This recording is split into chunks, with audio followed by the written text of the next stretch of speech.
Today, I want to talk a little bit about today. This is the yogurt I had today with some fruit. My wife took wonderful pictures of it. And the primary experience that I want to talk about today is me visiting the Los Angeles City Animal Shelter. I've been meaning to volunteer for a really long time, and I've been meaning to volunteer at something hard, not something that's so easy. Because one of the things that my Buddhism order really emphasizes is practicing community service.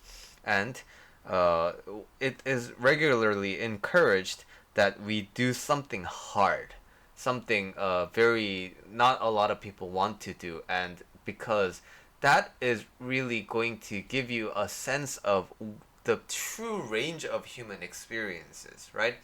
And so, when people come into that Buddhism order, and in my order, there's many opportunities to ask the monk questions, right? And many of the times, the questions are about feeling burnt out from jobs and then not feeling really motivated to do anything. And when you're unmotivated, when you're just when your life is too comfy, right? You need to experience these harder parts of life. Because why? Like, easy parts of life is already imaginable, right? Harder parts of life, it's just kind of going to reset your system, and you may take a lot of things in your life for granted. But once you try engaging in some really difficult manual labor, once you try engaging in some activities that doesn't require a lot of like degrees, something that anybody can do, and you work an honest day's work, sweating a lot and moving your body, that's when you can truly start appreciating the things that you have in your life that are going so well for you, right? And so this is something that the my order regularly talks about. So I've been meaning to volunteer at somewhere hard, right? So uh, not like a community garden or whatever, but supporting people who can't move by themselves, supporting people who can't feed themselves, supporting like animal shelters with a lot of animals and things like that. So because of that, for about 5 6 months, I've been always wanting to go to volunteer organizations and volunteer. But after one day driving to work, I saw this shelter and I was like, oh crap, I keep forgetting, and I need to register to try and volunteer. And I did so, and today was the tour, the orientation for the volunteers. So the nice thing is the Los Angeles Animal Shelter is pretty well maintained. I thought it would be kind of horrible, because it's like a municipal thing, and like LA has the public image of like things being really run down and like being, I don't know, too like, I don't know, urban in a racist sense, I guess. But the shelter was pretty well maintained, and the facilities, we could tell that a lot of care had been gone into it.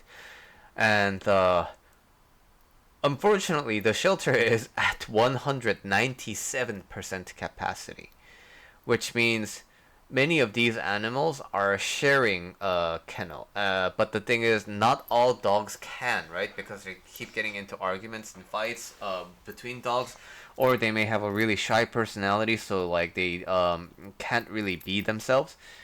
So the more the capacity grows and the more animals come into this without adoption, the more difficult it is for the city to kind of run these things, right? So I knew about the capacity problem because some of the old time viewers will know I picked up a dog in my neighborhood a few months ago, right? And at that time, I was contemplating and thinking about, should I take the dog to the animal shelter, and my wife and I decided, okay, let's keep the dog for a few weeks, and then if it really doesn't, if the owner doesn't show up and we have a hard time keeping the dog, then let's go to the shelter. And that's the decision that we made. Thankfully, we found the original owner in like a week or so. So at that time, we didn't have to go to the shelter. But I remember checking the shelter's website, and I remember that it was being like really well over a capacity. And so actually seeing that in real life was at first glance it's really sad. Um, Many of the dogs are very vocal and they're angry and they voice their personalities. But you see dogs like this one, they're just right in front of the gate, and look at the eyes of this one, right? Many of them are just here, not really knowing what's going on, and you can tell that they're just like you know not feeling all that great.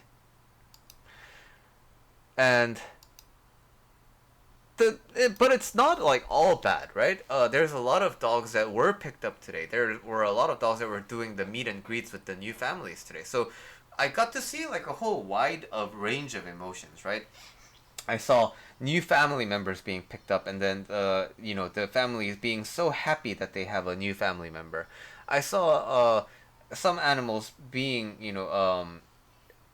being I don't think it was a surrendering. They found the dog, and so basically they were giving the dog to the shelter. And I found some dogs who were waiting for the quarantine process to end. I found some dogs that weren't adopted yet. I saw some cats that were not available for adoption yet, and some of them were already adopted. Some of them are available for adoption. So wide range of animals, and small dogs, cats, kitties, and big dogs and rabbits too. Thankfully, not a lot of rabbits, and saw the laundry room and the feeding stations and such. Basically, I got to see how the city runs the animal shelter and what I'm going to be doing in the volunteering. So, anyway, going back to the original, what I was talking about, it feels really sad at first because you can tell the dogs aren't really, like, I don't know, who knows, maybe they are having a good time, but like, I can tell why. When you hear the shelter stories, right? Like, dogs are just like waiting with their eyes glistening whenever a new person comes by. And I actually saw that for in real life today, and you know facilities is like smells so shitty because there's a lot of shit and there's a lot of piss, right? And at first it makes me sad, it makes me very emotional, but these animals, they don't exist to make me suffer, right? The point of these animals existing is not for my suffering. And that is what I have to catch. As a Buddhist, I have to remember that every living thing, as long as it's alive, it can be happy and it deserves to be happy. So, it means if the dog has to be adopted, I think the dog has to have a home family. That kind of a mindset makes me suffer because that means these dogs aren't having the best kind of life, right? So, what I decided to think was these dogs and these animals in general, they deserve to be happy wherever they are. And if they do find the home, I know that they're gonna be happy in the home. So, my job as a volunteer and my job as a semi-influencer with like 1,000 people's subscriber YouTube channel is to make the animals happy where they are right now in the shelter. So the orientation is done today, so in a week or so I'll have the PIN number and then I can start volunteering.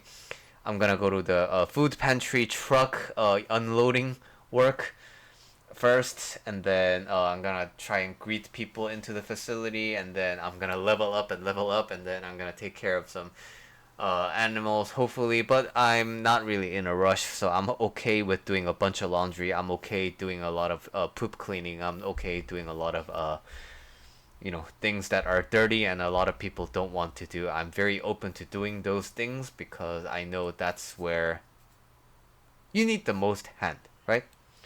So, if you're watching this, please, please, please don't shop. Please adopt.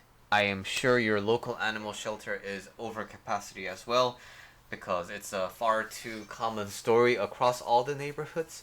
And if you can, donate to your animal shelters because they need a lot of food, they need a lot of newspapers, and they need a lot of hay. They need a lot of laundry. They need a lot of all those supplies because there are many, many, many animals, unfortunately, there. So that's the message I wanted to share with you today. And next time I do go volunteer, I will have a volunteer report at the shelter, and we'll see what happens then. All right. Thanks for tuning in, and I'll see you in the next video.